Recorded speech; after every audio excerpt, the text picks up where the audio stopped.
Hey, welcome to the Envizion More Podcast. As we hit our 1-year mark, we're revisiting our top 3 episodes of 2024. These were the conversations that resonated the most, offered engaging conversation, and encouraged listeners to envision more. Whether you're listening again or catching them for the first time, we're excited to share these standout moments with you. Today's episode, and the final installment in our top 3 episodes from 2024, was our 4th episode featuring Justice Volz. We hope you enjoy it. Welcome to Envizion More. Here, we dig deep into the insights of first-generation wealth builders, unearthing stories of passion, resilience, and relentless vision. Your host is Wayne Wagner Jr., founder of Visionary Wealth Management. So sit back and dig in. It's time to envision more. Hi, this is Wayne Wagner, president of Visionary Wealth Management. This is the Envizion More podcast, where we are talking to first-generation wealth builders and helping them think multi-generationally to accelerate what we put into our kids and what we give to our kids. Today, we are really privileged because May and I have been just so blessed to partner with some young, energetic entrepreneurs who are building great things. And Justice Volz is one of those guys. Justice and his brother Josh are the managing partners of Liberty Entertainment. And we're going to hear a bit about that story today. But Justice is a guy that I've been watching for over a decade at this stage and been partners with him for half a dozen years or so. And it has been a pleasure to get to know him, see his journey. And listen, the young entrepreneurial journey is not all unicorns and rainbows. And we're going to talk a little bit about that, because if we're going to accelerate how we think and accelerate wealth, we've got to be realistic that it's not all unicorns and rainbows. There's going to be some rough patches, and we want to train our kids right. So Justice, welcome. We are joined again by the infamous Trent Booth, who's a coach and mentor of mine, and his Team Veritas leadership group coaches many of the teams that we are involved with here at Visionary. So we're grateful to have Trent moderating for us, joining in and adding value. So thank you guys for being here. My pleasure. Always good to be with you guys. Excited to dive into your story, Justice. Thanks for having me, guys. I feel a little ill-equipped here, but I guess if the purpose here is to envision more for this journey, and I am in the raw stages of the journey, at least as it compares to probably most of the people you are having on this podcast, I'm excited to share from my perspective. Yeah, we're going to have we have guests who are much farther down the road than you, Justice. Folks that are in their 50s and 60s and 70s who've got a lifetime experience. But some of these early episodes, we want to make sure that we capture the story, because, hey, we're going to be doing these podcasts 5 years from now, 7 years, 10 years from now. We want to be able to have you back and hear the story. Because a glorious part of the podcast format is it's not like writing a book. It's not a moment in time where you've got to collect everything from the last 10 years. We can mark the moment, mark the journey, talk about the milestones and the things that we are learning right now, and then come back in a few years and talk again. And it's all new content. It's all new, all new stuff, which is great. So sure. Yeah. The next time I'm on 10 years from now, Justice Volz, his recovery from bankruptcy. Hopefully not. Hopefully it's a much more promising milestone. My name's on some of that too, brother. So. Yeah, that's right. If I'm going down, you're coming down with me. So let's keep that from happening. Yeah, indeed. So, Justice, I said I've been watching you and for over a decade at this stage, but one of my first interactions with you, and I want to dig a bit into your story, but was when we showed up at youth camp. It was our first youth camp, I think, and you had a broken foot because you had been horsing around and playing football and broke your foot going into youth camp. But you and Josh and a handful of others have run youth camp for Sovereign Grace Church, our church, for years and years and years. You've been integrally involved, and I think that was a little early in your stage of evolution. But can you maybe walk us through a little bit of your journey, and in particular, I'm interested to see how some of those skills you really developed administrating large scale events like that really parlayed into some of your journey and where you are now. I want to dig into that a little bit, because that wasn't typical, like go to classroom, get a degree, and go into a job in your field. Although you did that too, yeah, right. And then moved away from it. So yeah, so it's interesting you say that. I was talking with a networker for a local group of Christian CEOs in South Jersey that Trent actually connected with me with a couple days ago. And so we were giving one another our stories, and I tapped into really what you're just hitting on now, that my start or my foundation in regards to administration, leadership, creativity. I like to use the word production, because I think of myself as a creative or an artist, but I can't draw or photograph or do anything categorically artistic. Yet I feel like my art is creating the whole of something and producing all the pieces together into one experience.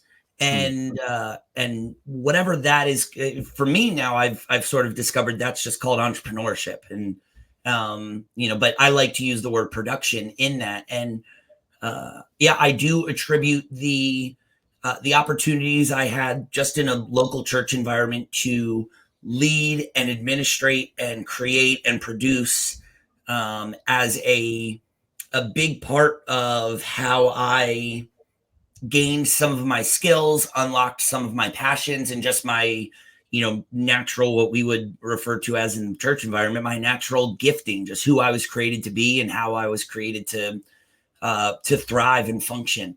And so just a little bit of that history in our church. I don't know if he'll ever see this or acknowledge this in any way, but our youth pastor at the time, Tim Wolf, was a really passionate and gifted trainer of leaders. And so he did that with people at a very young age. And so he would identify those who really had an eagerness to get involved or learn or lead in certain ways, and was really bold and cutting edge in the length of leash that he was giving to fairly young folks to lead and create things. So I think as early as 13, 14, 15 years old, I was being given responsibilities to lead a music night or lead a discussion night. When I was 16, me and a group of friends were tasked with leading our community yard sale event, which was both a fundraiser and a community engagement event, where we had to plan marketing. We had to advertise in the paper and on websites. None of us had our licenses, so we got one of our moms to drive us around South Jersey with flyers we had printed, running into Whole Foods and Starbucks and different coffee shops, asking to put flyers on their bulletin boards. And we didn't know what we were doing. We were 15, 16 years old. But when you're tasked with something like that, it's a fairly safe environment, right? It's not, okay, I just got $250,000 in seed money, I have to run this startup or we fail. When you're 16 years old, it's a church environment, but you're given this ability to, or this opportunity to lead this event. That was a really cool experience, because it was a safe way to learn things that worked and things that didn't. We call that bowling with bumpers. What's that? We call that bowling with bumpers. Yes, exactly. That's right. And the cool part about it is being, as the three of us all go to church together and share our common faith experiences, is that Tim, our youth pastor, was building into us not entrepreneurial skills, but he was building into us how we use who we were naturally created to be to give to the things that matter to us. And so ultimately, is that not what we're all here doing, right? To different degrees, and whether it be the wealth that we generate for the things that matter most to us, or the talents we use for the things that matter most to us. And so that has just been so pivotal in everything I've gone on to do. Yeah, we need to make money and pay the bills. But I have learned first and foremost to use who I was created to be to help support the things that matter to me the most. And so in this case, it was our church community recognizing us and welcoming in the community in different ways, our youth ministries and events and camps, which, although we believe the content was necessarily more, or the program wasn't necessarily the most important thing, the content was. The program was an opportunity to love and serve our church community that I grew up in and was passionate about. And so those skills were absolutely paramount as it came to leading creative teams, coming up with new ideas, running with limited budgets. Was really helpful. I think if your only experience is you go right through school to an MBA, you're only ever dealing with theoretical budgets. And so then you get to the real world and you go, okay, I have $500. And so I need to be creative here. And payroll's 27,000. Right, exactly.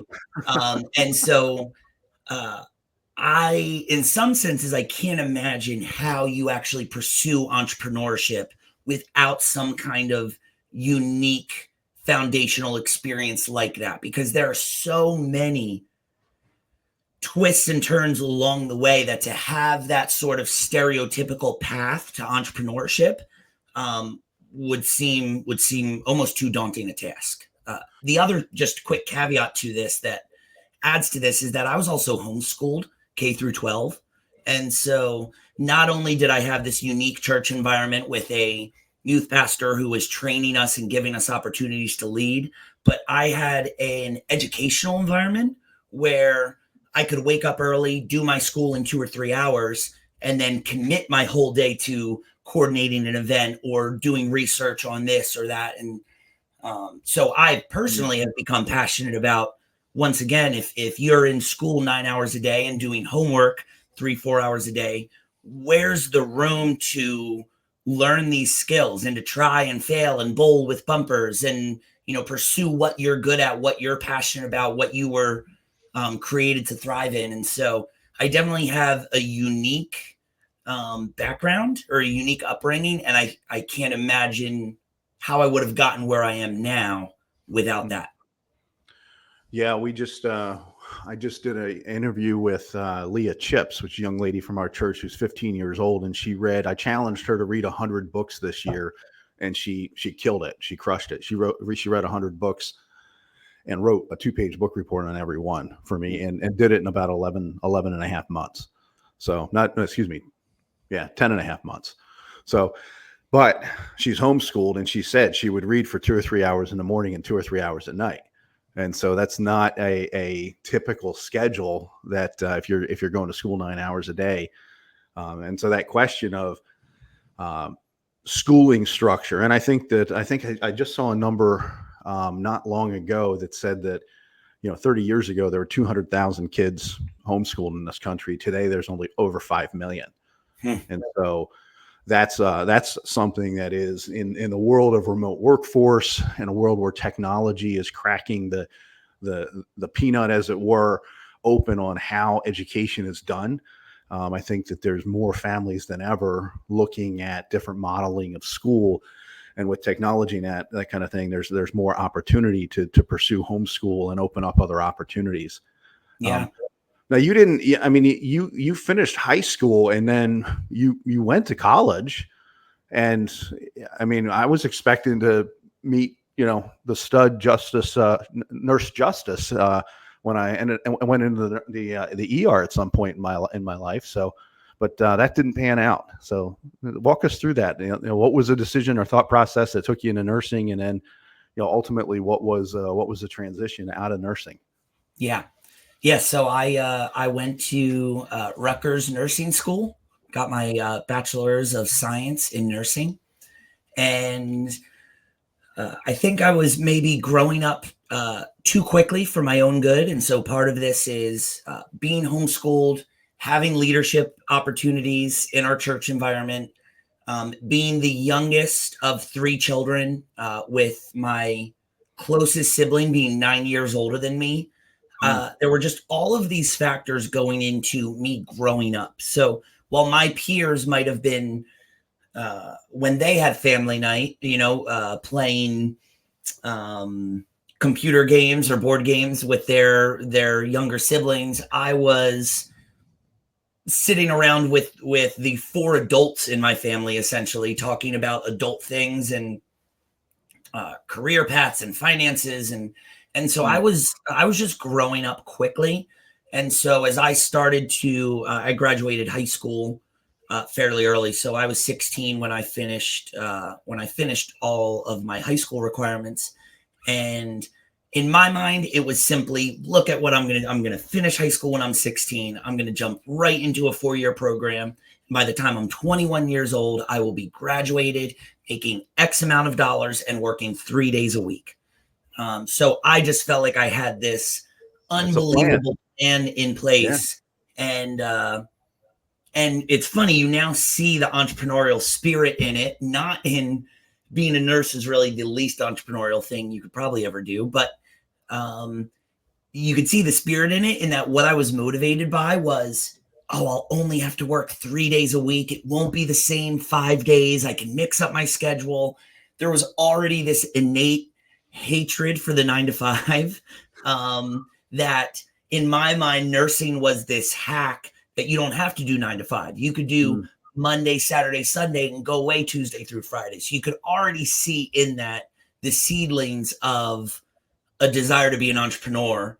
And it was just coming out in the only stereotypical career path that I knew of that kind of hacked away from the 9 to 5. So, go ahead, Trent. You're going to trade 9 to 5 for 7 to 7 on right. those days. Yeah, right.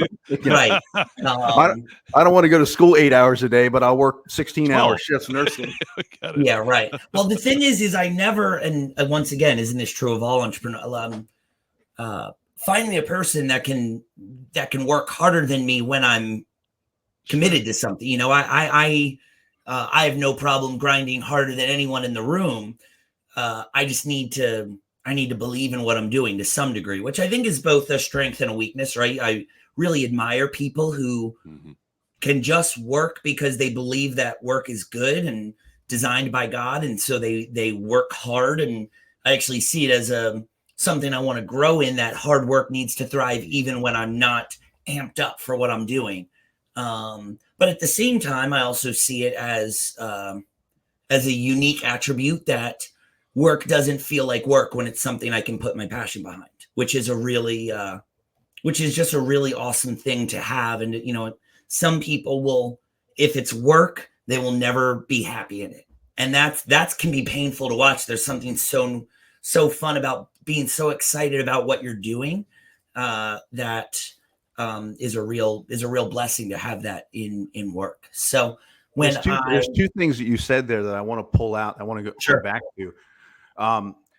One of them is, as a leader, we never ask our people to do something we're unwilling to do, and we never expect them to work harder than us, right? And that's virtually every successful entrepreneur lives, breathes that ethos.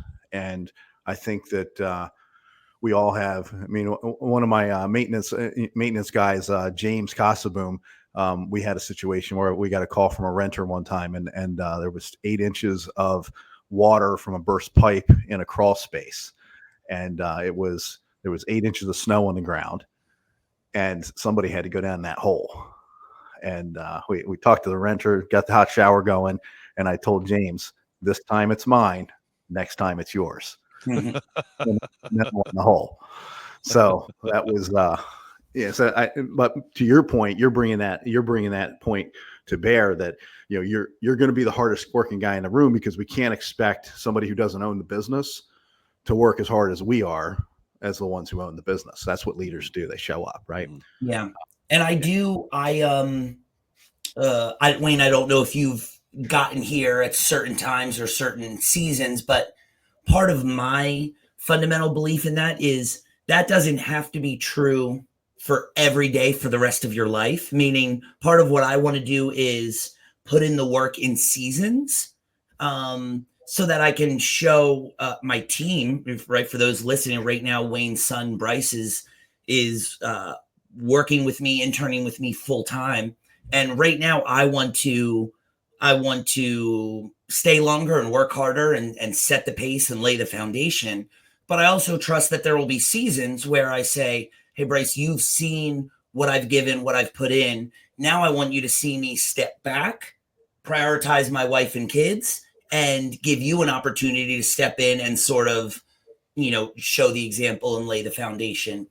So I found some freedom in discovering that, because I think if my wife and the people in my life outside of the direct work day to day knew that my daily priority forever was to always be the first in and the first out, that I actually wouldn't be leading in all of our values. I would only be leading in the value of the work ethic. And so the ability to do the hard things, to work the longest, but also say, hey, look at my priorities in other ways, look at the other things I'm passionate about, and look at the necessity of balance, right? You can't work 18 hours a day every day. Your body won't let you, unless you're Elon Musk. These people who claim they sleep 3 hours a day and work 21 hours a day. Right. And so, and so there's two elements there. One is sprint slow, right? So there's seasons where we've got to sprint, we've got to dig in, we got to go hard, and then there's a season for everything, and that means going slow too. There's a reason my wife and I have walked on beaches on multiple continents in the world. It's because we sprint. When we're going, we go. But when it's time to slow down, it doesn't mean go to Disney World for a week and kill yourself for 7 days straight. It means even if we're going to go to Disney World, it's a day on, a day off, a day on, a day off. Right. Because you can't come home from vacation more tired than when you left. Right. Because that doesn't prepare you for the next sprint. Right. So, yeah. Yeah. And I want to go back for a second. Go ahead, Trent. Eventually, I want to just come back to, hey, you're going to be a nurse, and then all of a sudden there's a left turn. So continue there, but we definitely want to come back to that. Yeah.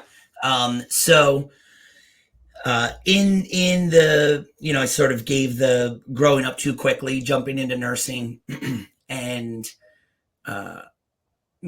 just so unbelievably foolish now, because I see a 17-year-old now and think, they are, in my mind, a 17-year-old is still on baby food and diapers. It's just a 17-year-old looks so young to me now. But when I was 17, feel old at 17.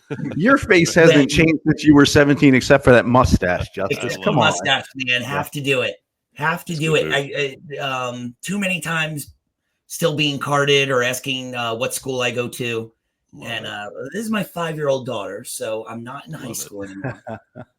So the sad part of this is my freshman year, I only applied to one school, applied to Rutgers Nursing, nowhere else. And that's how confident I was. So freshman year, when I'm like, I don't like this I was good at science, good at math. I don't like this at all. This is really boring. I'm so bummed I chose this route, but it's too late now. As a 17-year-old, when most of my, peers are still in high school, and I'm sitting here saying, well, my plan was to graduate college at 21. It's too late now. I can't pivot. And Gary Vaynerchuk is telling 50-year-olds, you got plenty of time left. Exactly. Just absolutely crazy. I was paying for school myself. So even every credit hour that was wasted felt like, well, it's too late now. There's nothing I can do. So went all the way through school, every year feeling it stronger and stronger. I don't like this. This isn't fun. Hospitals depress me. They smell gross. People claim that scrubs are comfortable. I don't understand that at all. At least now they see there's all this different kind of scrub companies. But when I was in school, scrubs were all a non-stretchy, like sheet-like material. So there's certain ways you simply can't bend because the fabric has no give in it. And I was sweaty and it did not fit my body at all. And I just felt gross, was uncomfortable. I got an internship before my senior year working at a hospital in Delaware, which is about an hour and a half commute, working overnights on a floor where, to spare you the details, there was a lot of body fluids and not a lot of creative nursing and medical elements, just a lot of cleaning up horrible things. And so when I graduated, I got a job on that floor working overnights. And two things. One, this hospital was not 312s. It was 312s and an 8 every week. Well, in a 2-week period, it was 6 12s and an 8. So I'm now working 7 shifts. I'm commuting an hour and a half each way. It was an intense enough floor that I'm getting there 30 minutes early to take notes on my patient load. And so you get to the point where I am leaving the house at 5 p.m. and getting home at 9 a.m. And it's the daytime and I'm not good at sleeping during the day. And had also just started dating a girl. And so we were hanging out during the day and I was just going weeks at a time, not sleeping. And one night in particular, I was tasked just with, it's called being a 1-to-1, where I had to oversee, stay in the room with a patient, but the lights were dim and they had this soothing music playing so that the patient could sleep. And I hadn't slept in days. It was the most torturous 12 hours I have ever experienced. Just every second felt like a lifetime. Right. Fighting to keep just smacking myself, pacing back and forth, whatever it took.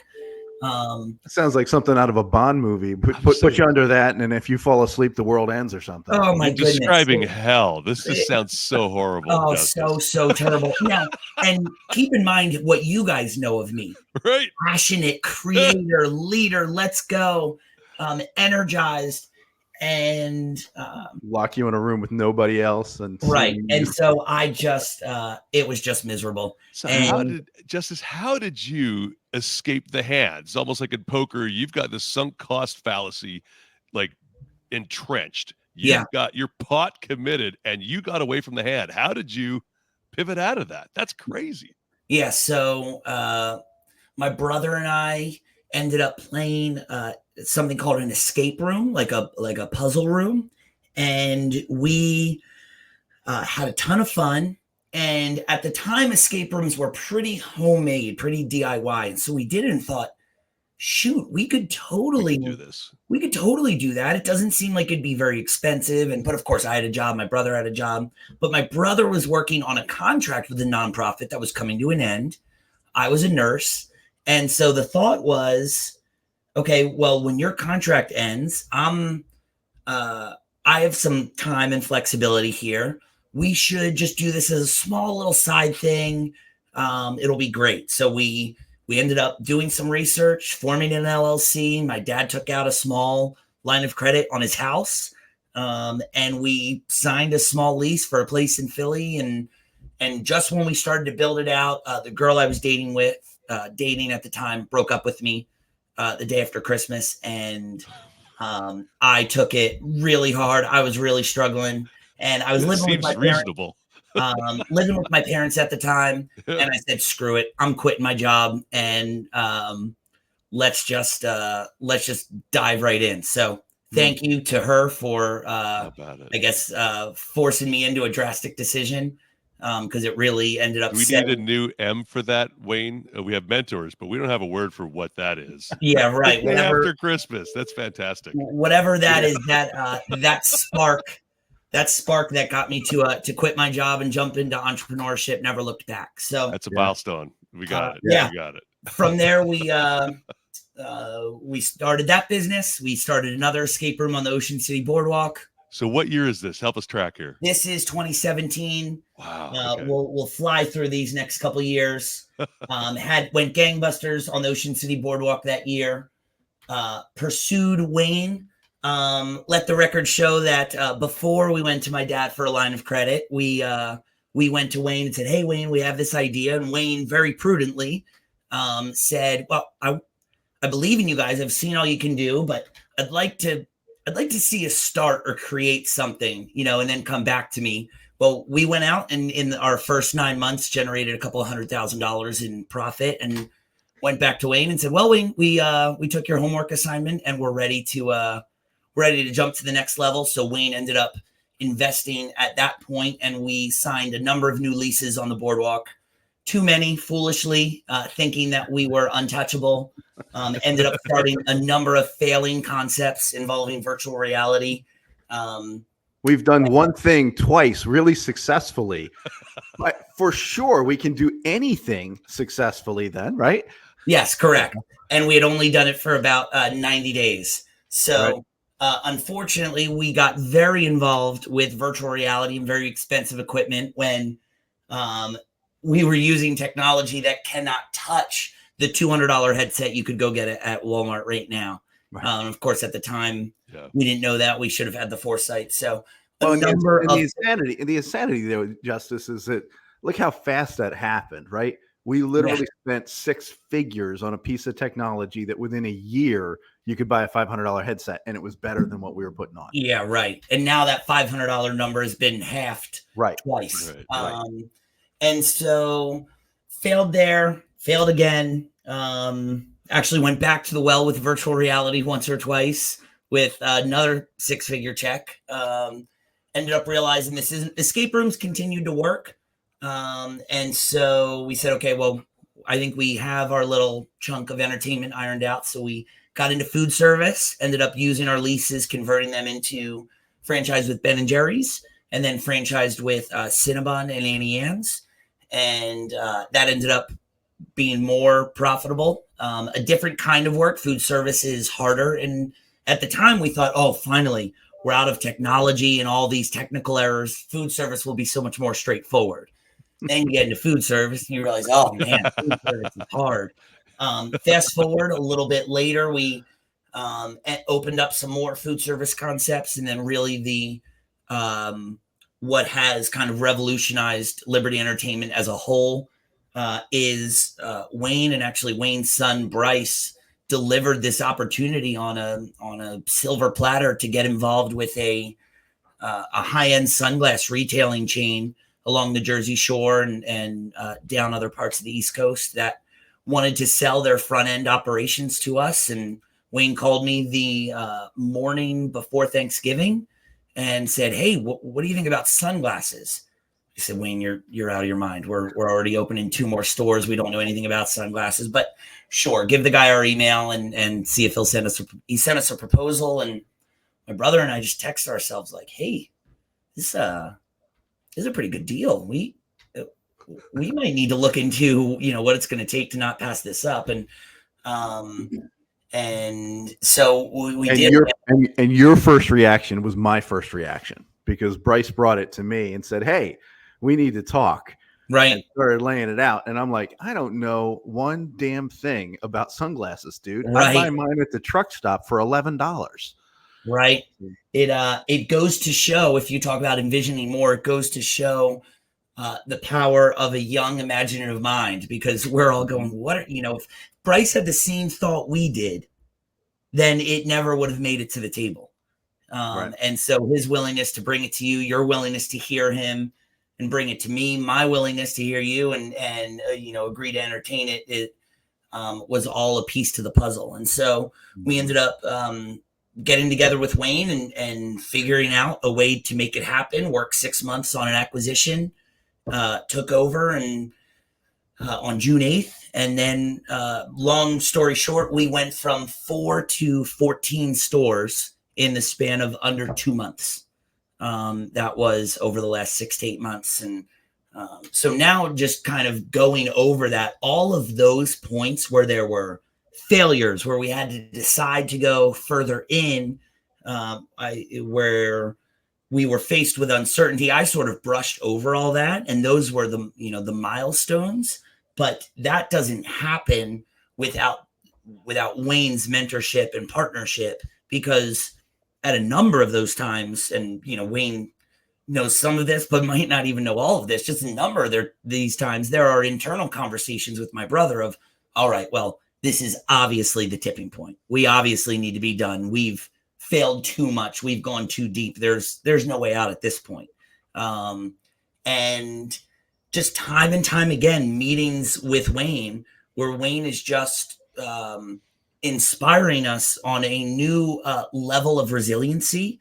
And so while we feel like, okay, we have obviously experienced failure beyond, you read these stories about entrepreneurs who fail and then get back up, but this is beyond that. We've gone too far.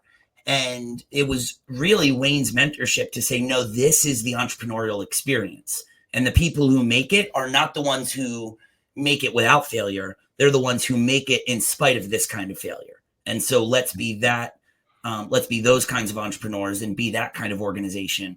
And I mean, granted, Wayne was able to bring experience and financial security to that, which is a great part of having partners with more resources and more experience. But I'm confident that if Wayne didn't have a penny to contribute, his tone would have been the same. It wasn't his resources that made his mentorship valuable. It was what he was coaching us to do and the resilience he was inspiring in us that allowed us to keep pushing forward to where we are now. And the reality is we're not out of it. Every day in our current operation, we have gone into a lot of debt to do what we're doing. And so a lot of our operation still requires that same degree of resilience, but now it doesn't feel foreign. Now the resilience just feels, okay, we have trained ourselves with Wayne's mentorship and now with Trent's coaching. We are training ourselves to continue to be resilient and to build the infrastructures necessary to push forward. And what used to feel so daunting and so scary now just feels like what we've signed up for. And getting the Japanese proverb says, fall down 7 times, get up 8. There we go. So you're describing here this, Wayne calls it getting punched in the face or scraping your knees and kind of figuring stuff out, which is, yes, the entrepreneurial experience. Just in case any of you have illusions at home listening, right? It's not just all straight lines. It's hard, but also I hear you saying that that's part of the reason why we're succeeding now is we did have those difficult experiences. I'm curious, Wayne, I want to hear a little bit more about the shades, opportunity there from Justice, but also Wayne, you've got these 2 young guys that don't have necessarily entrepreneurial training, right, or prototypical experience even that would necessarily signal to you that, hey, these are 2 guys I should get involved with. So how do Justice and Josh Volz start grabbing your attention beyond even youth camp? So you saw them in some context there, but what is it that you see of these guys that say, I'm going to spend hours with them and invest thousands? Well, and no, it's a good question, Trent. But the production giftedness that I saw with Josh and Justice and experience, because youth camp for our church is not just a bunch of 12 to 14-year-olds. You're basically taking 12 to 18-year-olds and mom and dad for 4 days. And so that production team was orchestrating the content, the games, the teams, the competitions, the entertainment, the food, all of it for 4 days for 250 to 400 people at a time. Is that fair to say, Justice? Yeah. So, give or take. So, I mean, that's a production level. That's a level of production quality and experience that you simply don't see in guys in their 20s. Right. Or in Justice's case, he was 16, 17 when he was getting deeply entrenched in that. And so on my end, I'm looking at these guys. And so when they come to me and say, hey, we want to start an escape room, I'm like, the idea of taking all of that production experience of years of running youth camp and then putting together a customer experience that's going to be an hour long and you're going to charge somebody $25 or $30 for. I think once you get the first couple hundred customers through the door, I think the message and the experience speak for itself at that point. Because we've had other experiences. May and I signed up with Josh and Justice. Our church came to us on Mother's Day in preparation for Mother's Day during COVID. Hey, what would it take to put a pint of Ben & Jerry's ice cream in every mom's hand right after church on Sunday during COVID when nobody's meeting at church. And Josh and Justice put together, so May and I sign up to be drivers. By the time we show up on Sunday to do this, to pick up the ice cream and do our 18 deliveries or whatever it was, they've got 8 to 10 drivers all doing a separate route. They have figured out exactly how many of each kind of the 3 kinds of ice cream, including gluten-free or milk-free or whatever options. They have we had gotten 4 emails with increasing levels of detail and instructions, including specific details of it's COVID. When you walk to the door, you will be wearing a mask. Knock on the door, step back 6 feet. Explain who you are. Here's the 2 sentences you need to explain who you are and why you're there. Open the thing you got the ice cream in and the cooler, and step back so that they can step out their door and pay. Like that level of detail. And that's been my every experience with these guys, is that production quality, that ability to, and once you can build that, like, first of all, I do not know how to train that. That's a level of detail that does not exist at Visionary Wealth Management. I have people on staff today who are writing things that level of detail, but I've run that business for 27 years without that level of detail. And so that's been my experience. And so to convert that into that experience into really what's a customer experience or a client experience, I don't see that as a big leap. It simply is empowering them and enabling them and envisioning them to make that leap and to say, hey, it's going to be okay. This is the right thing to do. And then, there's times we've got to back up. We've got to step back in. And we've got to step back in. I've got to step in and say, hey, it's okay, guys. I understand you fell off the motorcycle and you got some road rash on you, but this is the entrepreneurial journey, and it's not for the faint of heart. But if you're willing to grind for 10 years, you're going to buy a level of freedom and flexibility and ability to occupy yourselves with the things that really interest you. And that freedom will last the rest of your life. But the first 10 years sucks. And the first 3 to 5 are particularly challenging.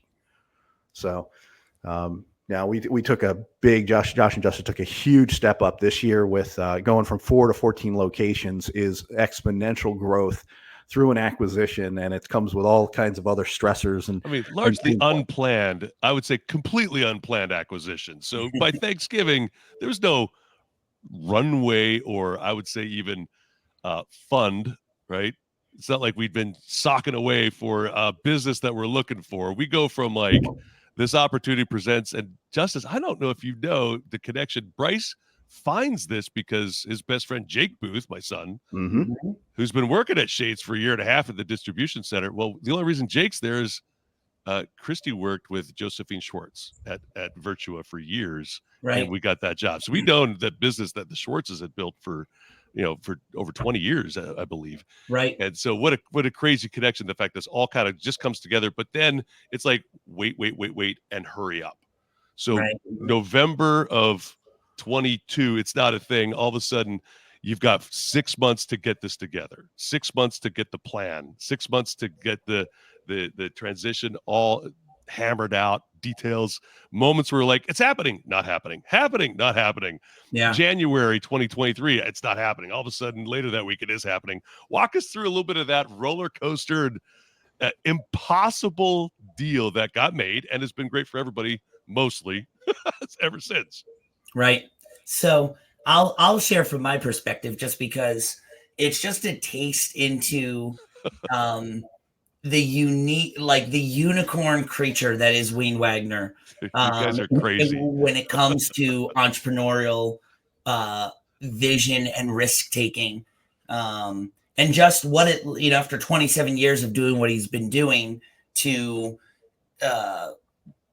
just think differently about the world and about business and about opportunities. So, like I said, this day before Thanksgiving, so end of November, get this call, and okay, that sounds it. We like money-making opportunities, right? That's kind of we like money. If our skill is creating and producing and building, well, then it really doesn't matter what the industry is. It matters what the opportunity is. And so that's sort of our business model in a nutshell, right? I always say, well, I don't have any secret family recipes, so we need to buy someone else's and learn how to implement it. And so Wayne connects us. He said the former owner sends us an email presentation, and we look it over, and it seems pretty promising. So we're chatting back and forth with Wayne, and I think we got together with him once to talk with the seller, to talk about it briefly. And we said we, spend a couple days over Christmas to think about it. And fast forward, my brother and I end up at a table at a diner with the entire Wagner family, because when the Wagners make big moves, they make it. Wayne has built his family in such a way that they make these decisions together. And so we basically sit down at a table with Wayne where they decide if we're going to do this, Wayne is going to, from my perspective, what can only be described as literal magic, and Wayne, whether you want to spare your following the details or not, is basically sits down and says, so here is my plan to generate over $1 million in free cash in the next 60 days so that we can fund part of this acquisition to get the lending possible to get this done in the next couple months. My brother and I, what? I'd like to generate $100 right now in the next 60 days. It sounds, what you're describing sounds insane, and it's absolutely the conversation. And I remember talking with Wade where he was like, this is what I'm going to do. And part of me, I'm a coach. I should be like, yeah, man, get at it. And I was like, are you sure? Right. Even if you could, should you? That's a massive outlay of energy. And then we still don't know how to administer this thing. Like, even just to get the moonshot of getting it, acquiring the business, we haven't spent the time even to talk about how to administer it. Well, yeah, I mean, at the time it was all, could we pull this off? Can we get to acquisition day? I remember just walking out of the Fulton Bank headquarters after we had signed the paperwork going, oh, shoot. What just happened? What did we just do? We, as of 3 p.m. today, we own these businesses, and it's June 8th. Like, we're in the summer season. I haven't even met all the staff. I don't even truly at that point still knew nothing about sunglasses. And we'd spend all the time getting to acquisition. There wasn't even time to learn the business. Can we go back for a second to talk about Wayne? Walk us through that 60 days here, because this is very much part of the Shade story. But like, Wayne, even in your industry, they're like, what you did in that season, even you, I would ask, is it even repeatable? Is it a thing you could do again? Like, we're not planning that for quarter 1, 24. Yeah.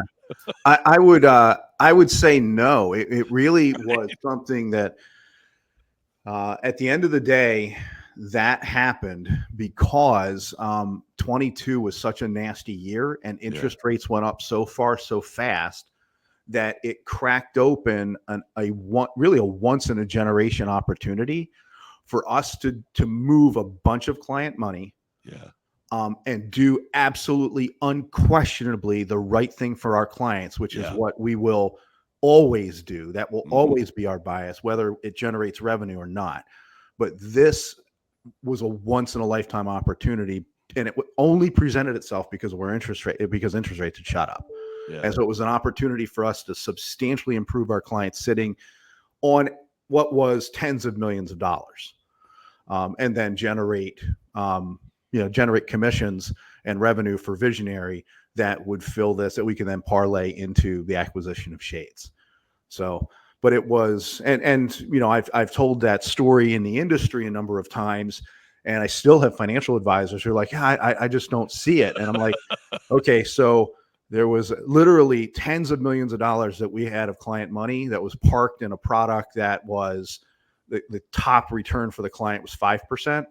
And we were able to get them out of that product, put them in a new product that actually gave them 4 or 5% upside immediately. And then moving forward, their cap on their return was going to be 10% instead of 5%. So unquestionably, amazing. Absolutely home run for the client, the right thing. We dream about trying to find opportunities where we can step change benefit for a client that way. And it just so happened to dovetail with the very season we were having this conversation. So, in our faith vernacular, we say things don't happen by accident. They're ordained by our Creator. And so this was one of those times where it was like, okay, the opportunity for Shades comes on, and I'm looking at it going, okay, well, realistically, it would take me probably 18 months to pull that money together. And then we suddenly had the opportunity to do it all within 60 to 90 days. So it was a huge opportunity. And it deserves a movie, you guys. It's crazy what happened, and to have a front row seat for it just to even get started. What an amazing mythology to kind of start with for this company, guys. It really is. It's a miracle. That's not too strong a word here. Yeah, it was. And I mean, we can't the series of things that went on to pull this off was and is, really fascinating to me. I mean, everything from Bryce going in to work in there. He ends up in the car with Mike Schwartz for the day. They talk through the business, and Bryce comes home and says, "Dad, we need to take a hard look at this." And I'm like, yeah, right. Okay. Sunglasses. Great. I know nothing of, I buy the cheap ones. Thank you. And then to find out that, no, this is a product that most people that look like me have multiple sets of high-end sunglasses. Most people who are my socioeconomic and, demographic and whatever else. And it's something that, I just hadn't embraced, but, and a couple of the pairs I've got still get stuck in my hair. So, they're nice. I just love the multi-generational, family-owned business. So this is a family business. The Schwartz family built this up over years, and they were looking to basically spin off the retail side of it, but still maintain the distribution. So we're still obviously connected to them. But, as Dad was kind of sunsetting away from the business that he had built and handed it over to his son, I love the fact, knowing the Schwartzes, that this is now in another family's hands that can continue to steward and shepherd that business well, and really be set up for the next generation. Justice, it's not just the stores. How many locations do we have, physical stores for 96 Shades right now? We have so a lot are closed seasonally because we're heavy in the Northeast beach market, but we have 8 locations. 2 of them are open in Cape May, New Jersey, and Key West, Florida right now. We have 8 locations, but really the big thing that we're doing here is launching our online store. So when we looked at this opportunity, my brother has a screenshot saved to his phone from January where I said, Shades Online will be the most lucrative thing we ever do. And pretty exciting. Now, yesterday at 3 p.m., we announced on social media the launch of our online store. We are launching, I don't know when this will air, but we are launching this Wednesday, December 13th.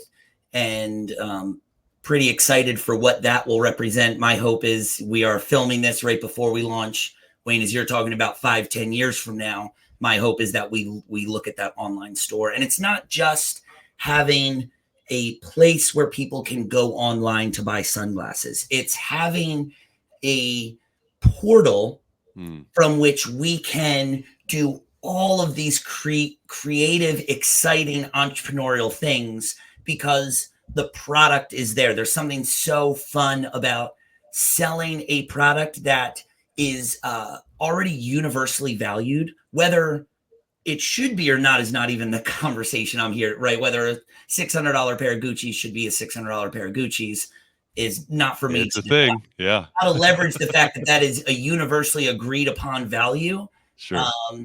And leveraging the opportunity we have to have that product and have the reputation of how to sell it and have the staff and the people who know the product and know how to sell it. Now going online, we have the ability to leverage that, not just with 8 specific beach towns, but throughout the entire country.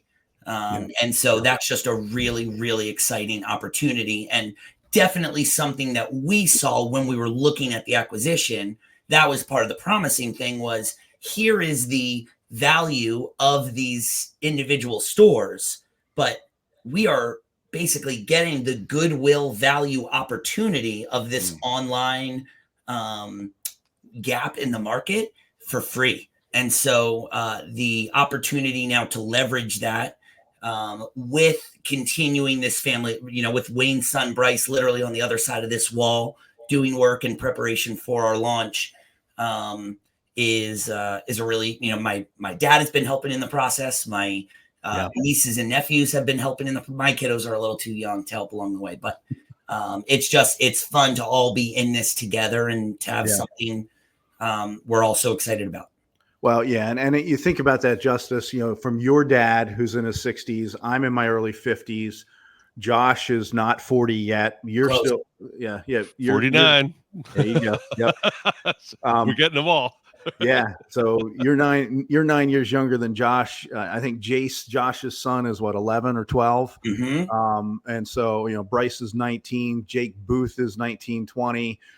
So, we've got, really what equates to 3 generations of potential leadership and growth. And so that's what lights me up and really excites me, is because the opportunity that we have to build something that, 50 years from now, members of our family will still be running this. Mm-hmm.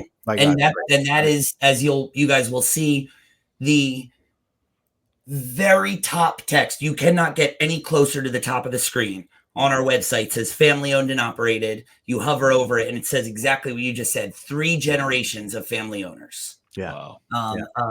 That we are all actively in the last month. Both my dad and my nieces and nephews have done actual functional things to help the launch of this business. Yeah. Not to mention the Wagners and the Booths. And it really is a family affair, which is really cool. Yeah. And the idea that we will be able to create, sell a product, yes, but be able to create awareness and tell the story about the entrepreneurial journey. Yeah. I think there's so much content on social media and so many people selling, real estate training programs and all that kind of stuff. There's all this content sales, but nobody is actively walking the entrepreneurial journey with the people that they're mentoring. And so and that's what excites me about this, is the opportunity to mentor my kids. Frankly, the opportunity I have to expose Bryce and CJ on a regular basis to people of quality, of the quality of Josh and Justice Volz, of John and Judy Volz, and then the heart and passion of Jamie Finn, Josh and Justice's sister, who runs Foster the Family. And so it's not just making money, it's making money and making a positive dent in the universe. Because money, all it is really is just like bricks and mortar to a brick mason. It's just, the money has no intrinsic value. It's what we build with it and what we experience with it that counts. So. Yeah. Justice, I know you're excited about the new brand. It's been Shades of New Jersey for years, and there's a rebrand. Walk us through that. Yeah, sure. So, I guess I'll get more into the details, only because yesterday I filmed our 4-minute Our Story. Wow. Fortunately, this isn't airing today, so I'm actually sending that video. When I get off this call, I'm sending that video in an email to our staff, because most of them don't even necessarily know about the rebrand. And our staff, if I don't think many of them are big tattoo folks, but if they were, they would get shades tattooed somewhere on their body. Our staff, they love shades so much that when I was writing the script to this rebranding video, I was quaking in my boots. Like, how do I hit everything in the right way so I think at one point I say, to be clear, this isn't a rebrand. This is a deepening of our brand. Oh, that's cool. And I'm trying to drive this. The spirit of our name change is that we are going from Shades, where we started as Shades of Stone Harbor, to now 96 Shades. And the spirit of it is that we are paying homage to our roots in recognition of our flagship store, which was on the iconic 96th Street in Stone Harbor. And so that's the spirit behind our rebrand. And so I actually end by, when I say the deepening of our brand, I say that we are so passionate about our roots and about the roots of our customer service and our customer experience, that we're taking that history and putting it right into our name so we never forget it. So I'm trying to honor our staff and our legacy in the rebrand. And it's been a really cool experience to not just change the name, but it's actually changed our design and our color palette and our vibe and our language. It's all about our history being at its core. And our staff would be the first to acknowledge this. What our brand is about helping, not just selling sunglasses, and we're not selling sex or status or elitism like a lot of these designer brands are. Yeah. We are genuinely passionate about helping you find your perfect pair. So when you come in and deal with our salespeople, I genuinely can promise you that you will have that experience, that they will tell you if something doesn't fit. They will tell you if that lens doesn't meet what you're looking for, because we will accept returns. I mean, I literally refreshed our POS system yesterday and saw a $4,700 return. Someone came in and bought 3 full price pairs of Chanel's and returned them the next morning. And I didn't even question it, because I know, I just know that is so deeply ingrained in who we are, that is part of what we do. Is if you're not happy with what you bought last night, whether it's our policy or not, we're going to honor that. And so really cool opportunity to rebirth, because I'm new to the scene, right? And I have people who have been with us for a decade plus. So as I'm announcing this rebrand to the staff today, I'm excited to be able to announce it in a way that pays honor to all of them. Now, what we are announcing internally that we're not announcing externally, but to the Envizion More listeners, they'll get the inside scoop, is that we bought the business and we bought the intellectual property. And our baseline knowledge in the acquisition is that shades is a general enough term that it can't be trademarked. And although people try, and there are all these trademarks that exist in different ways involving shades, because we were Shades of USA, and not just Shades in USA, but Shades of USA, sort of a Main Street to Wall Street play on words there, that we would be set. So we got through the summer. They've existed for 17 years, so there's no no sweat there. But as we're launching online, I say, hey, Josh, my brother, can we just meet with a trademark lawyer just to, I don't want to go online and then, because now we're not just New Jersey, we're the whole country. So I don't, sure enough, we meet with a trademark lawyer and he goes, yeah, I mean, Shades sunglasses is trademarked. We're like, well, yeah, but we're Shades of USA. And he goes, well, are you Shades? Yeah. Do you sell sunglasses? Yeah. He goes, well, then cease and desist, my friend. This is easy. This isn't happening. There's you have 30 minutes with me. We could keep talking about it, or we could game plan. And so he's like, you got to change your name. I'm like, no, that my staff will quit. Our following will like our followers who love Shades and spend literally 5 figures a year on sunglasses with us. We are Shades, and that's what makes this scary. Especially for our Stone Harbor demographic. Hence the sort of overselling the value of our Stone Harbor roots. And so as we're getting off, I said, okay, well, what about a loophole here? Shades is both a brand, but also a thing, right? Like shades or kicks, or kind of a, an informal word for a known thing. And so I said, well, what if we change the operative word so that we are a brand that sells shades rather than Shades that sells sunglasses? And he said, yeah, that could work. If there's precedent for your brand name, right? If it's Justice's Shades, that might not be enough. But if there's precedence for your brand name in other sectors, then it should be fine. So literally in 24 hours, just pedal to the metal brainstorming. It needs to be subtle. It can't overpower Shades. It needs to be strong enough that it could exist on its own without Shades. Otherwise, it won't be an operative word in the trademarking realm. And so we started with Stone Harbor Shades, and it's too nautical, it's too strong. Then 96th Street Shades. We thought, oh man, that's elegant and on point. A little wordy, and that 96th Street, that TH Street. And then I just typed it out in all caps, 96 Shades. And I thought that pays homage to our roots. It has meaning. It's strong, but not too strong. And it is going to usher us into a more modern digital age. And we trademarked it the next day, bought the URL. Part of it was you had to look up we are looking for 5 social platforms, a URL, and a trademark. And we looked it up, went 7 for 7, got all the handles, the URL, the trademark, and the rest was history. And the other thing, when we talk about this deal coming together, Justice, the online access to be able to build something online was important, but you've touched on something else here, which is the people. I mean, the people, the staff that came with this business, we could not do it without them. Every one of them is crucial.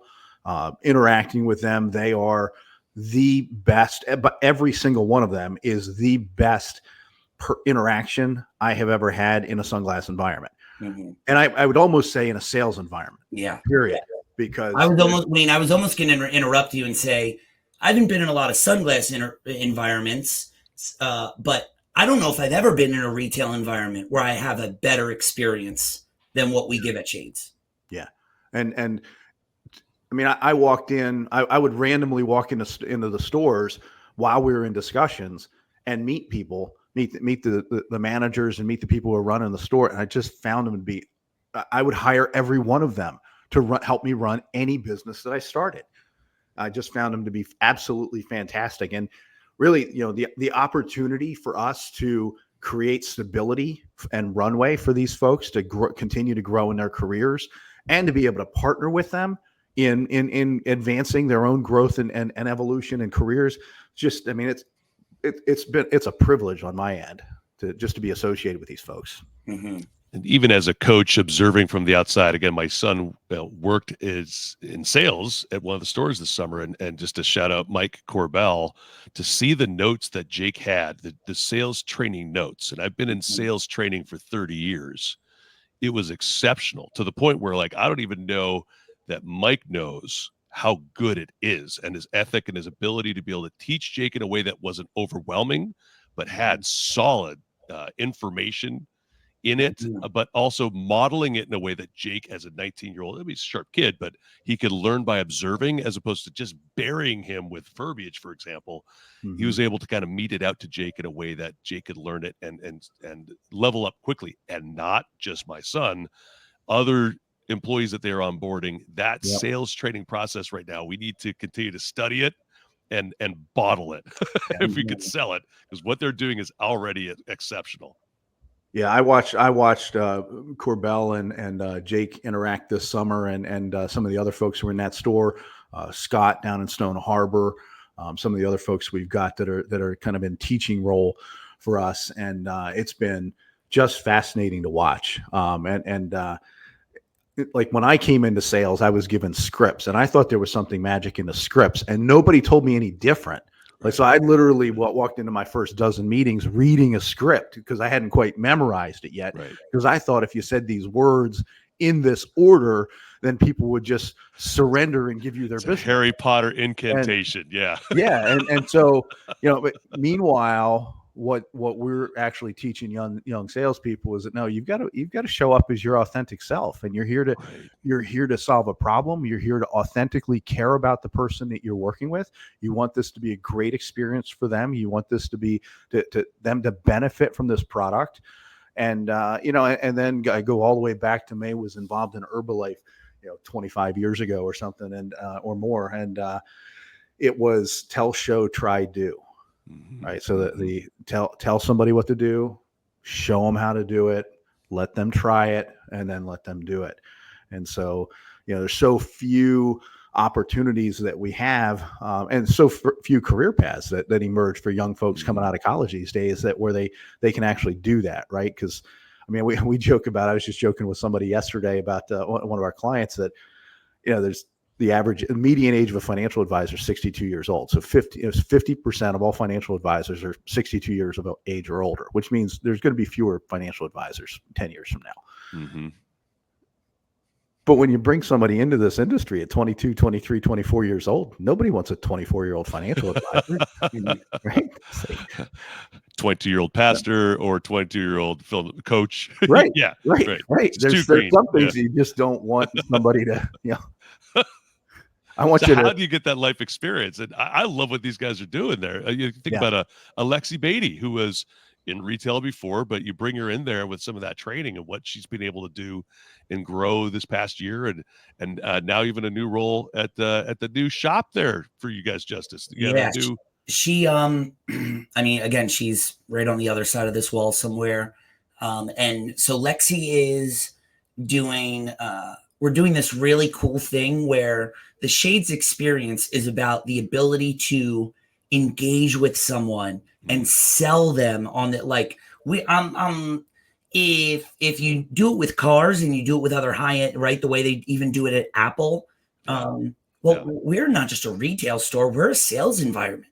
Now we sell it our way. We don't want to be pushy. We don't want to feel like a car dealership, but it is a full experience. Well, if we're going online and we're being true to our brand, well, we need to bring that. So we have this software where you can hop on a video chat, share screens, and actually navigate the whole website with them. Well, if you engage with Lexi's not only a great salesperson and employee, but she's also a skilled and trained actress, and even worked for a production company doing characters at parties and events where you're not allowed to break character from the moment you show up to the moment you leave, which means the ability to hop on a video call with a complete stranger with a moment's notice and answer their questions in this very room. She'll be next week answering questions and selling product. And she is just the warmest, most bubbly. Trust me, she is the person. If you're listening to this, go to 96 Shades right now, request a video chat, get on with Lexi. You will see what I mean. But and when 400 people are in queue trying to get Lexi on the phone. Yeah, right. Well, then we'll just get another one of our people. But that's the entrepreneurial journey. We got to solve problems, Justice. Yeah, right. She's also helping produce a lot of our TikTok and short video engagements online, which left to our own devices, the three of us would have no idea what to do. And so we look at our top competitor online in regards to third-party retailing, who we estimate is doing tens of millions of dollars in revenue. They've been selling online for 20 years. Wow. They have been posting on TikTok consistently at a quality that I imagine involves multiple full-time salaries of production people. When I say quality, I mean video quality, editing quality. Yeah. Posting consistently for 4 years with 250 followers, which if you know anything about TikTok, that's a disgrace. I might have that. Right. I'm not naming them by name, so I can say that is an absolute disgrace. Yeah. And the reality is, I think that's what happens when a mid-size 8-figure company has a $250,000 chief marketing officer.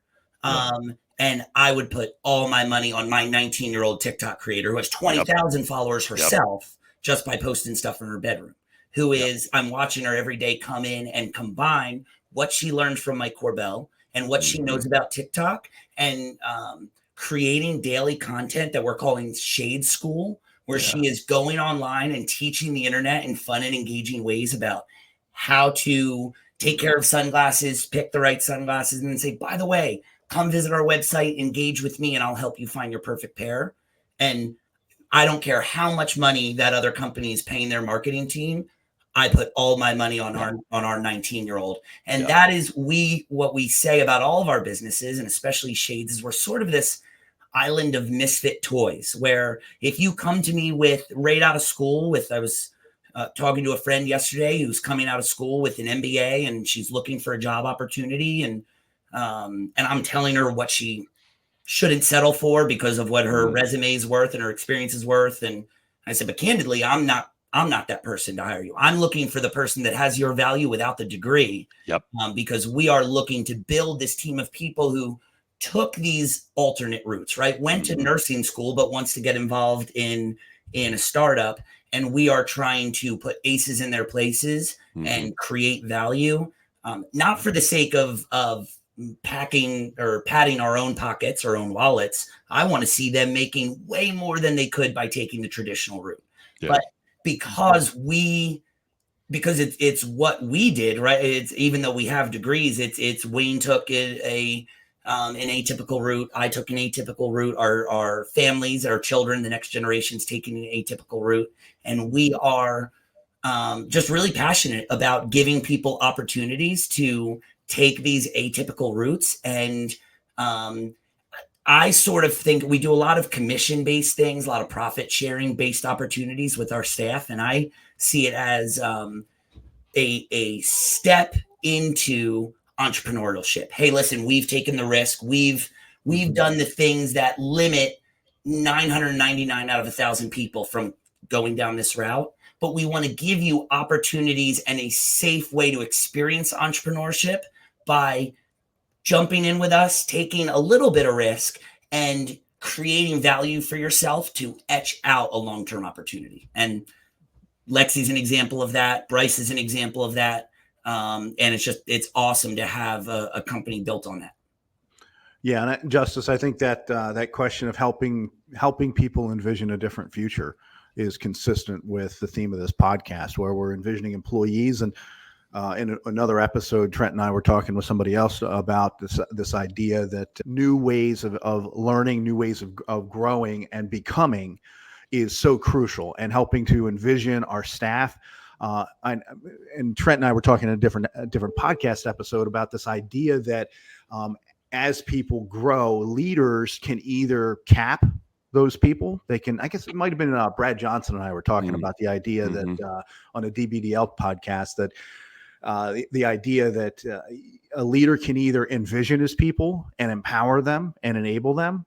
And if that means they stay here for their whole career and just keep crashing through ceilings and helping us grow and become as the organization that we have the potential to become, great. If at some point that means they've got to leave this organization, well, we want them walking out the door with us in their cheering section, with us possibly as business partners, but definitely supporters and encouragers. And because they're going to go out and do great things. And we want to be a part of that journey and enable them. And that's ultimately what Envisioning More is all about, right? So, just to celebrate you guys and what you're doing with 96 Shades, Justice, as you're talking about the journey of how do we deepen that brand. I love that. As opposed to a rebrand, it's a deepening. It invokes the idea of Michelangelo's David.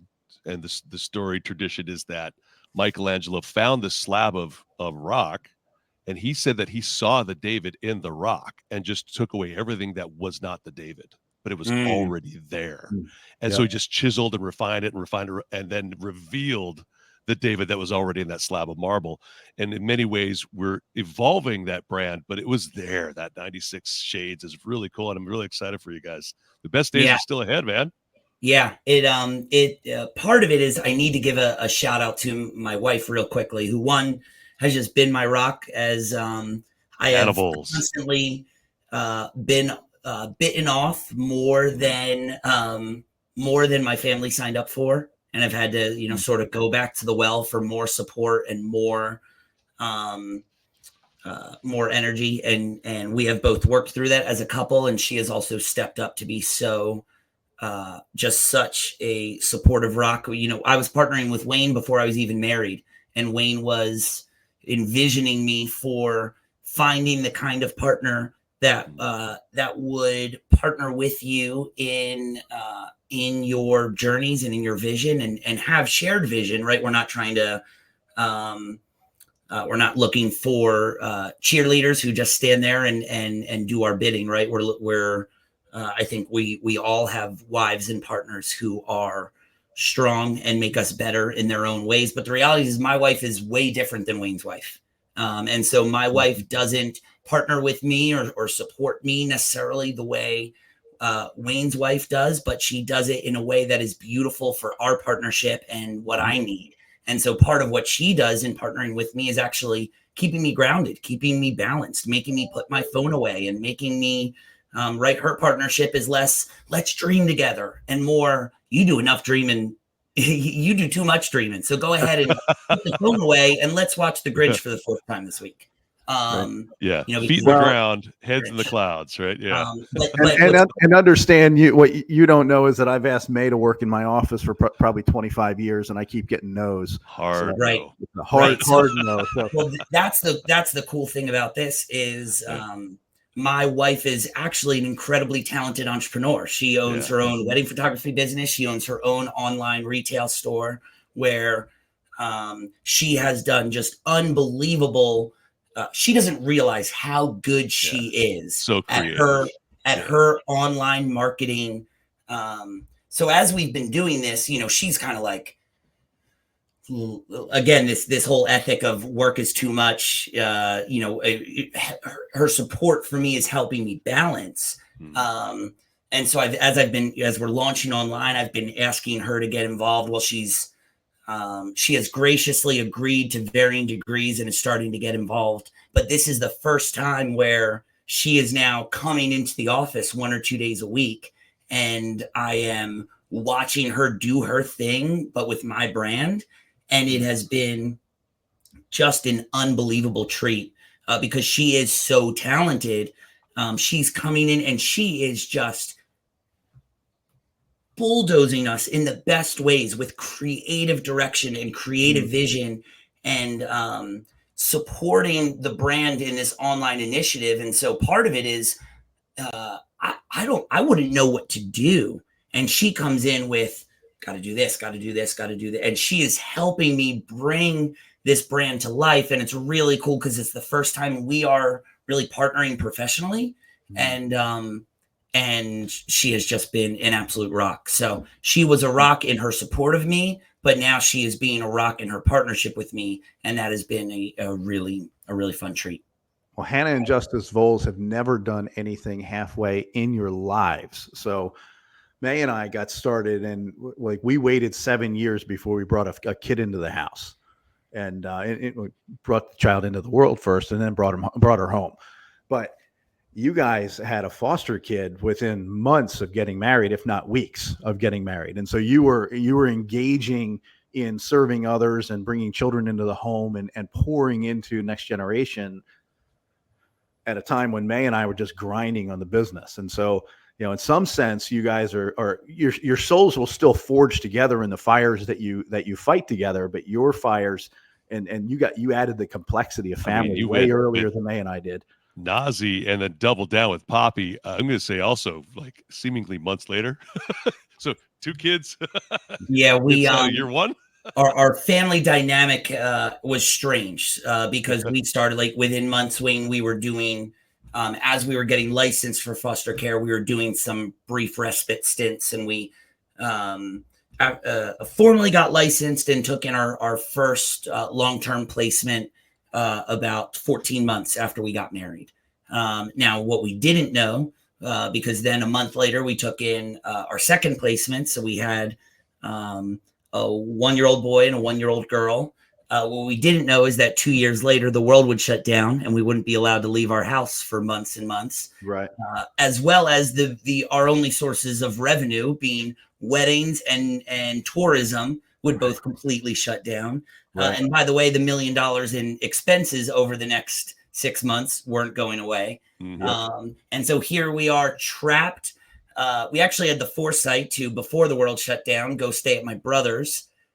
We packed for 2 weeks and we ended up living in their basement for 7 months. Just because our kiddos were so much work that we knew just the 4 of us living in our 1,000 square foot apartment up in Bordentown, New Jersey would be chaos. So we chose a different kind of chaos to partner with my brother and his wife and their 5 kids.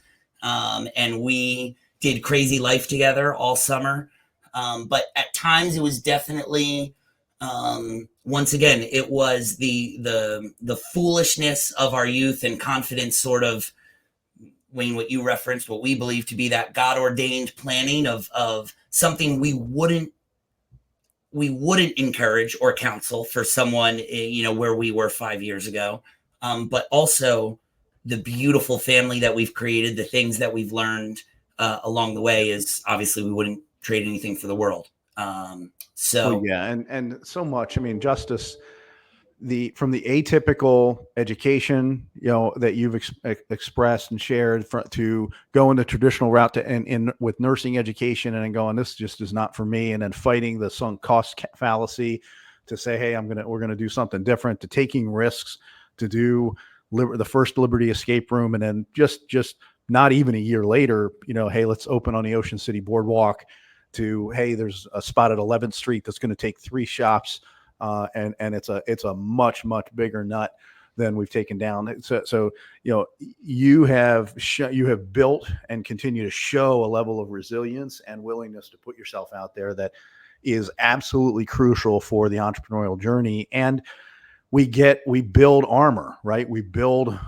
muscle, we build calluses. The next time we get punched in that way and from that side of the business or whatever else it is, we're going to be stronger. We're going to be better. We'll be smarter in how we approach it. We'll have better defense mechanisms in place, more safety nets.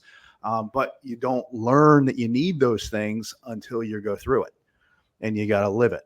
And, I'm just incredibly proud of the guys that you and Josh have become. And I can't wait to see, what happens next. So we're probably coming to the end of our time, but we always try to ask one final question. If there's one thing you could leave our listeners with, Justice, in the area of envisioning more, what would it be? Yeah. I think the thing that I have been exploring recently, just as we envision more for what our long-term goals are, and Wayne, even as my partner, these are conversations I've had with Bryce, and to be honest, this is a new clarity point for me. So it is hopefully it isn't too jarring to you, but I've been thinking about, as we personally are envisioning more is the three of us collectively is so built into our faith and our worldview and our mission oriented goals to serve and honor our Creator and in ways that positively impact the world and the kingdom of God and fulfill our joy as well. Not that we're automatons, but that we're joyful in our roles in that. And so what is even getting connected with a group of Christian CEOs that Trent has connected me with, and just envisioning what does it look like for an entrepreneur to maintain their balance and their priorities. And so in that, Wayne, one of the conversations I've been having a number of times is I think an entrepreneur can grow with I see sort of three different goals. And I think one of them is should be built into all of us, but I think the other two, you almost choose a path to a degree. And one is, so the first is use your business explicitly for ministry purposes. So, in ways that we can use our platform just to give back, make an impact, spread the message that we want to spread, whatever it may be. And that can come into, when you're selling pretzels on the Ocean City Boardwalk, you can only do that in so many ways, but maybe you do an initiative here or a fundraiser here. The second is build your business in such a way to generate wealth and use that wealth to build into the mission and vision of what matters to you. And the third is build an infrastructure and generate wealth in order to carve out the time and freedom to accomplish the ministry and the vision that you want to accomplish. And I think, Wayne, I know you do it, like you do all three. But I know your driving force is that you generate wealth to multiply what you could give on your own, to support all of these partners simultaneously. Now, I've also seen Wayne stacking chairs and cleaning up and shoveling at small church work days. And he is also willing to sacrifice. The reality is every minute that Wayne is working, he is generating crazy amounts of wealth. So if you see Wayne Wagner doing a small task, you should be putting that in dollar terms of what he's sacrificing to serve in that way. And I have been carefully thinking, well, what do I want my entrepreneurial goals to look like as I envision? So for me, I actually feel like I'm going more into that category of there are whether it be foster care or church ministry or inner city ministries that are associated in our area and with our church, that my long-term goal is becoming more and more that we build out such a rich infrastructure and family business that I do have the time and freedom to do ministry in a number of ways. And the reality is, I think our world needs both. I think we need Wayne generating such daunting goals and ridiculous amounts of wealth that we can support so much further than we ever could on our own. But I also think we need those of us who say, I'm actually going to spend a period of time creating wealth so that I can have the freedom of time and energy to go do ministry. Because while the average person is trapped 9 to 5, I have the freedom to go do those things. And so as we envision more, I am trying to keep those things on the forefront of my mind, do all three to degrees, but sort of lock in of, well, what is my main motive going to be in growth? Because if my main motive in growth is just my own success and my own wealth, then I believe I have not envisioned more, I've envisioned less. And so trying to stay true to those 3 pillars and carve out my own path has been an important part of this journey for me. Yeah, we use, thank you so much for that, Justice. This has been a great conversation, but one of the things that just to put a bow on this is that you're talking about, you use the term ministry and we use the term ministry a lot, but really it's advancing our values, right? And everybody who's accomplishing anything is going to have a set of values that they are trying to advance. And the beautiful thing about the society and economy and environment that we live in here in the U.S. is that, you know, we're free to have different values and we can support one another and encourage one another. We live in such a polarized society that is so politicized and polarized that, you know, that the extremes get so much attention. But the fact of the matter is all of us should be advancing and becoming more, envisioning more, and then using our platform to advance conversations about our values to make a positive dent in the universe. And look, you know, I have clients that are, you know, environmentalists, and they know more about the environmental movement and carbon gas emissions and green energy and versus dirty energy and all that kind of stuff. I learned so much from my conversations with them. And they're using their wealth to advance their values. And that's, you know, as a financial advisor, that's what we do, is to help our clients not just stack dollars, not just stack another 1,000 or another million, but to activate that activate that in the direction of their values and the positive dent in the universe that they want to make. So thank you so much for sharing with us today, Justice. This is great. And it really gives us a couple of thoughts here at the end of it specifically about how to envision more. And, you know, what you're speaking to is this idea that it's so much more important what we leave in our kids than what we leave to our kids. And that's something we say a lot about around here because, you know, we want our kids to embody the values. It's more important that we pass on our values and of the innate value and dignity of every human being, and that they're created in the image of God and with a God consciousness. And then we're endowed by our nation says are endowed by the Creator with certain inalienable rights. And we're also given a responsibility of stewardship and stewarding our lives. Yeah. Right? So thank you so much. Trent, any final thoughts from you? I just love having, again, a front row seat to watching both of you guys collaborate together. And it's certainly impacting my family, and just continue to root for you, Justice. You got this, brother. Thanks, brother. Appreciate both of your support and mentorship. Wayne as a partner, Trent as a coach. Couldn't do it without you guys. So really excited to have you as friends, brothers in Christ, and business partners. Thanks, guys. Thank you for listening to the Envision More podcast with Wayne Wagner Jr. of Visionary Wealth Management. We hope you were encouraged and inspired by the conversation today. If you want to dig deeper into the show notes or Wayne's work at Visionary, you can find us at envisionmore.com. That's Envision with a Z. Advisory services are provided through Wealth Plan Investment Management. Wealth Plan Investment Management and Visionary Wealth Management are separate entities. The content is developed from sources believed to be providing accurate information. The information in this material is not intended as tax or legal advice. Please consult legal or tax professionals for specific information regarding your individual situation. The opinions and material provided are for general information and should not be considered a solicitation for the purchase or sale of any security. Thanks for listening.